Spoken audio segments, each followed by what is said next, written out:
નમસ્કાર, આપ જોઈ રહ્યા છો spark today news. Vav Tharad જિલ્લામાં વધુ એક કેનાલમાં ભંગાણ થયું। ભાભર તાલુકાના સનેસડા વજાપુર માઇનોર 2 કેનાલમાં ભ્રષ્ટાચારનું ગાબડું પડ્યું।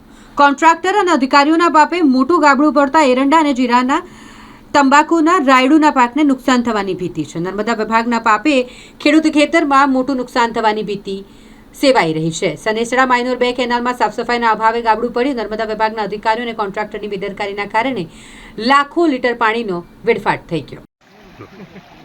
બોલો આ પથા વીઘામાં પાણી ભરાઈ ગયો છે। ત્યારે તમાકુ છે ને રાયડો છે ને ઊભો છે કેટલી ભાગ તો 5 વર્ષથી કરતા કદાચ ને કોઈ અમારે કાંદા લ્યો નથી દીધો।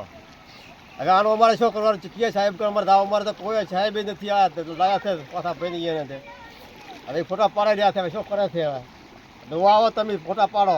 તમે 5 વર્ષથી કહ્યા હતા બધા ઉપાય પૂછો કે નાખી જોવાય તો એને અમારા બધા જોયા થાય તો ક્યારે હું પાણી ભરાઈ ગયો। હજુ પાણી જાય સાહેબ 4 વાગે ફોન કર્યો લોકોને બદગીર્યો નથી દીવ પાણી જાય રહ્યો। હવે આનો શું કરવાનું સાહેબ? હવે